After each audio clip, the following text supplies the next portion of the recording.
Hello Hafiz, ரொம்ப நாளைக்கு அப்புறம் உங்களை ஒரு ஃபுல் வீடியோவில் நான் வந்து மீட் பண்ணுறேன். ஏன் இவ்வளோ கேப்பு அப்படின்னு பார்த்தீங்கன்னா, அகாடமி ஒர்க் எல்லாமே ரொம்ப இன்டென்ஸாக போயிட்டு இருந்தது. அதனால் ஃபுல் வீடியோவை கொஞ்சம் வந்து தவிர்த்து வச்சுட்டு இருந்தேன். இப்போ வந்து ஆல்மோஸ்ட் எல்லா ஒர்க்குமே கம்ப்ளீட் பண்ணியாச்சு. அதே மாதிரி நமக்கு ஒரு எடிட்டரும் கிடச்சிருக்காரு. அதனால் இனிமேல் ரெகுலராக வீடியோஸ் வரும்னு நான் எதிர்பார்க்குறேன். அண்ட் ஃபைனலி நம்மளோட ஆர்சி பிளேன் ஃப்ரூட் ஷீட்டில் செஞ்ச ஆர்சி பிளேனோட ஃப்ளைங்கை வந்து நான் வந்து கம்ப்ளீட் பண்ணியாச்சு. இதில் கொஞ்சம் கரெக்ஷன்ஸும் பண்ணியிருக்கேன். அதெல்லாம் என்னென்னு இந்த வீடியோவில் நம்ம பார்த்துடலாம். ஸ்டார்ட் பண்ணிடலாமா?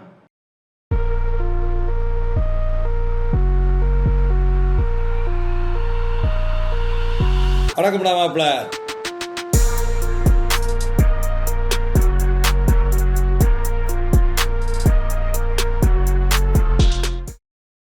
பின்னாடி இருக்குது பார்த்தீங்களா, இதுதான் ஃபஸ்ட்டு நம்ம பில்ட் பண்ணது.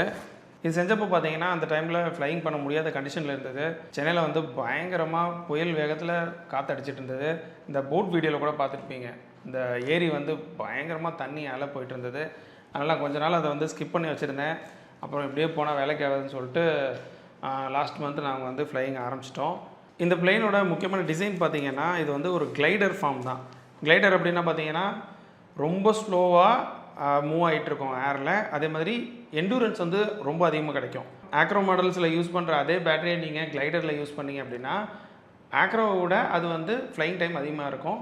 ஏன்னா இந்த காற்றுலேயே அப்படி கிளைட் ஆகி போயிட்டுருக்கும். சரிங்களா, லைட்டான புஷ் வந்து மோட்லேருந்து கிடைக்கும்.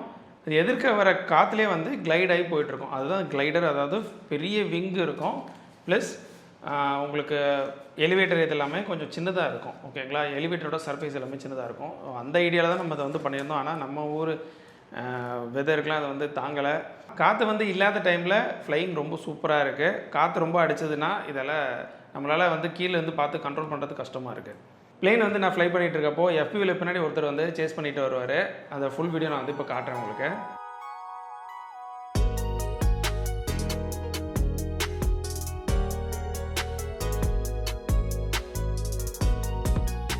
இதில் பார்த்தீங்கன்னா உங்களுக்கு தெரியும், காற்று வந்து நம்மளை நோக்கி அடிக்குதுன்னு வைங்களேன்.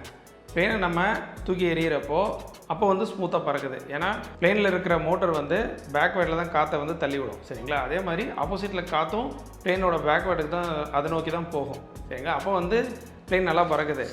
அதே இது ஆப்போசிட்டில் டேர்ன் பண்ணுறப்போ அது வந்து ரொம்ப கஷ்டப்படுது. ஏன்னா இதில் நம்ம போட்டிருந்தது வந்து பார்த்திங்கன்னா இருக்கிறதுலே கேவி கம்மியான மோட்டர். அதனால் ஆர்பிஎம் ரொம்ப கம்மியாக இருக்கும். அதனால் பிகினருக்கு வந்து இதை கற்றுக்கிறதுக்கு ஈஸியாக இருக்கும். ஏன்னா உங்களுக்கு சர்ஃபேஸ்லாம் வந்து ரொம்ப அதிகமாக இருக்குன்னா அது ஒரு ஆக்ரோ மாடலுக்கு போயிடும். ஆக்ரோ மாடல்லாம் உங்களுக்கு ரொம்ப நீங்கள் கொடுக்குற கண்ட்ரோலுக்கு டக்குன்னு டேர்ன் ஆகும். அது ஃபஸ்ட்டு வந்து கண்ட்ரோல் பண்ண தெரியாதவங்களுக்கு கொஞ்சம் கஷ்டமாக இருக்கும். ஸோ அதனால் பிகினருக்காக நம்ம அதை வந்து பண்ணியிருக்கோம். இப்போ உங்கள் ஊரில் காற்று கம்மியாக அடிக்குது, அந்த மாதிரி சிச்சுவேஷனில் நீங்கள் இருக்கீங்க, அந்த மாதிரி கிளைமேட்டில் இருக்கீங்கன்னா ஃபஸ்ட்டு நம்ம போஸ்ட் பண்ணியிருந்த அதே டைமென்ஷன்ஸை நீங்கள் யூஸ் பண்ணி நம்ம செஞ்சுருக்க மாதிரி அதே பிளேனை நீங்கள் வந்து செஞ்சுக்கோங்க. ஸோ உங்களுக்கு கற்றுக்கிறதுக்கும் ரொம்ப ஈஸியாக இருக்கும். ரொம்ப கிளைட் ஆகி பொறுமையாக போயிட்டுருக்கோம். டக்குன்னு டேர்ன் ஆகாது. சரிங்களா, அதே மாதிரி ஏலரன்ஸோட சர்ஃபேஸ் பார்த்திங்கன்னா நம்ம செஞ்சுருக்க பிளேன் வந்து ரொம்ப அதிகம். அதனால் ரோல் அந்த மூமெண்ட் வந்து ரோல் மூமெண்ட் வந்து ரொம்ப ஈஸியாக இருந்தது. பிட்ச் மட்டும் ரொம்ப நமக்கு வந்து காற்று அதிகமாக அடிக்கிறப்போ கொஞ்சம் கஷ்டமாக இருக்கும். ஏன்னா எலிவேட்டரோட சர்ஃபேஸ் வந்து நான் வந்து கம்மியாக தான் வச்சுருக்கேன். இந்த ஃப்ளையிங் வந்து ரொம்ப ஃபன்னாக போயிட்டு இருந்தது. ஒரு 7 மினிட்ஸ் நமக்கு வந்து ஃப்ளைட் டைம் கிடச்சிது. இதில் வந்து எஃப்இவியில் இருக்கிற மாதிரி நமக்கு காகல்ஸ் எல்லாம் கிடையாது. அதனால் பேட்டரி எவ்வளோ வோல்டேஜ் இருக்குன்னு நமக்கு தெரியாது. அது எப்படி நம்ம கண்டுபிடிக்கணும் அப்படின்னா, பேட்டரி லோவாக இருக்குதுன்னு எப்படி கண்டுபிடிக்கணும் அப்படின்னா, நீங்கள் வந்து த்ராட்டில் அதிகமாக கொடுக்க உங்களுக்கு வந்து ஒரு கட்டத்தில் பிளேன் வந்து மூவே ஆகாது. ரொம்ப மோட்டர்லாம் ஸ்லோவாகிடும். அப்போ வந்து பேட்டரி வந்து ஃபுல்லாக ட்ரைன் ஆகிடுச்சுன்னு அர்த்தம். நீங்கள் வந்து எப்படியாவது கஷ்டப்பட்டு கீழே இறக்கிற வேண்டியதான். அப்படி தான் நாங்களும் பண்ணோம். மோட்டரோட கண்ட்ரோல் இல்லாதனால மால் வந்து கீழே விழுந்துருச்சு. அதனால் இந்த ஃப்ரண்ட் சைடு பார்த்திங்கன்னா ஃபுல்லாக டேமேஜ் ஆகிடுச்சு. ஏன்னா இது வந்து ரொம்ப என்ன சொல்ல தக்கையான மெட்டீரியல் தான். ஈஸியாக நீங்கள் வந்து பிடிச்சி மடக்கினாலே மடங்கி போயிடும். அதனால் அந்த கிராஷுக்கெலாம் அது வந்து தாங்காது. இதை வந்து நீங்கள் இன்னொரு விதமாக எப்படி நீங்கள் வந்து ஹேண்டில் பண்ண முடியும், இந்த பேட்டரி வந்து எப்படி நீங்கள் கண்டுபிடிக்க முடியும் அப்படின்னா, லீப்போ செக்கர் இருக்குல்ல, அதை நீங்கள் கனெக்ட் பண்ணிட்டீங்க அப்படின்னா உங்களுக்கு வந்து ஓரளவுக்கு உங்கள் பக்கத்தில் வரப்போ அந்த பீப் சவுண்டு கேட்க ஆரம்பிக்கும். 3.5 கீழே வந்துட்டால் உங்களுக்கு லோ பேட்டரி சவுண்டு கேட்கும். அதை வச்சு நீங்கள் வந்து ஃபைண்ட் அவுட் பண்ணலாம். ஓகே, பேட்டரி வந்து லோ ஆகிடுச்சு, டக்குன்னு இறக்கிட வேண்டியதானே. ஸோ இப்போ நம்ம ஊர் வெதருக்கு விஸ்டாண்ட் பண்ணுற மாதிரி நாங்கள் என்ன பண்ணோம் அப்படின்னா, சைஸை வந்து கம்மி பண்ணிட்டோம். சரிங்களா. இதோட விங் சைஸ் விங் ஸ்பேன் பார்த்தீங்கன்னா 36 இன்ச் வச்சுருந்தோம்னு நினைக்கிறேன், 36 இன்ச்சு. ஸோ இதோட விங் ஸ்பேனை வந்து இதோட விங்கோட லென்த்தை வந்து நான் வந்து கம்மி பண்ணி இன்னொரு மாடல் ஒன்று செஞ்சோம். கார்டு லென்த் வந்து சேம் தான், இந்த லென்த்தை வந்து கம்மி பண்ணியிருந்தோம். இது வந்து 30 இன்ச்சஸ் அந்த அரை அடி அப்படியே நம்ம வந்து கம்மி பண்ணிட்டோம். அதே மாதிரி ஃபியூசலாஜும் கம்மி பண்ணியிருக்கோம். இதோட டயக்ராமும் இந்த வீடியோவில் நான் வந்து கொடுத்துருக்கேன், நீங்கள் வந்து செக் பண்ணி பாருங்கள். அதே மாதிரி மோட்டர் இதில் வந்து நம்ம வந்து 1400 kV மோட்டர் போட்டிருந்தோம், 8 இன்ச் ப்ரொப்பல்லர் போட்டிருந்தோம். இதில் பார்த்தீங்கன்னா 2450 kV மோட்ரு. இது வந்து 5 இன்ச் ப்ரொப்பல்லர் மேலே போட்டிங்கன்னா ஹீட் ஆகிடும், அதனால் 5 இன்ச் 4 பிளேடு 5 இன்ச் ப்ரொப்பல்லர் போட்டிருந்தோம். இது வந்து பயங்கரமாக ஆக்ரோ மூடில் ஃப்ளை ஆச்சு, சூப்பராக ஃப்ளை ஆச்சு. ஃபஸ்ட்டு ஸ்டிக்கரிங்லாம் ஒட்டாமல் ஃபஸ்ட்டு டெஸ்ட் பண்ணுறதுக்காக போயிருந்தோம்.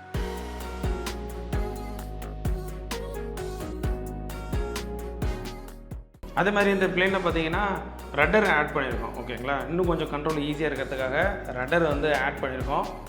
அதோட டைமென்ஷனும் நான் வந்து உங்களுக்கு டிஸ்கிரிப்ஷனில் கொடுத்துருக்கேன், இந்த பிடிஎஃப்பில் கொடுத்துருக்கேன். நீங்கள் வந்து அந்த டைமென்ஷனில் இருக்கிற மாதிரி ட்ராயிங்கை வரைஞ்சி அப்படியே நீங்கள் கட் பண்ணி செய்ய வேண்டியதான்.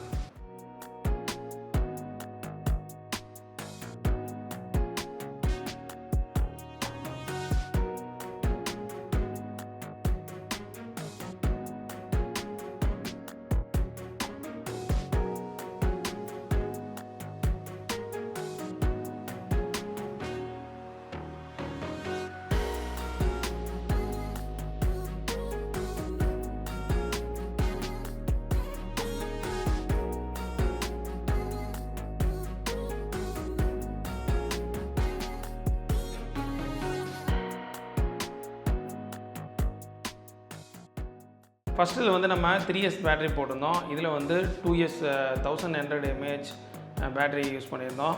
இது வந்து அரௌண்டு 5 மினிட்ஸ் தான் ஃப்ளைட் டைம் கிடச்சிது. ஏன்னா ஃபுல் 100% த்ராட்டில் தான் நம்ம வந்து இதை ஃப்ளை பண்ணுவோம். அதனால் 5 to 6 மினிட்ஸ் தான் வந்து ஃப்ளைட் டைம் கிடச்சிது.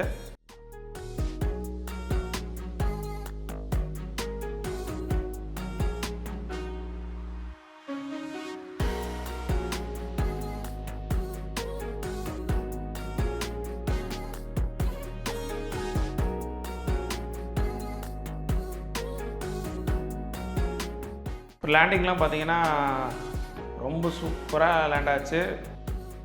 அப்பயும் காற்று அடிச்சுட்டு தான் இருந்தது, நம்மளால் ஈஸியாக கண்ட்ரோல் பண்ண முடிஞ்சுது.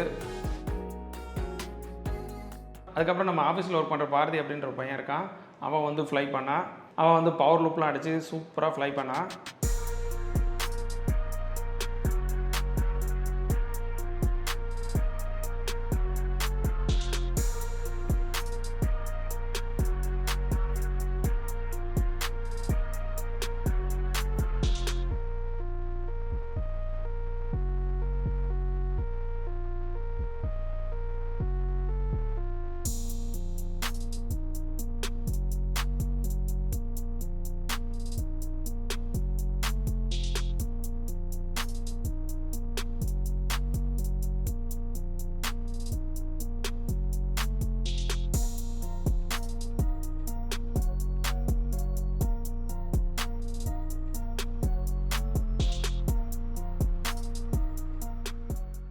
அப்புறம் வந்து லாஸ்ட்டாக லேண்டிங் பண்ணுறப்போ கிராஷ் ஆகி உடஞ்சிருச்சு.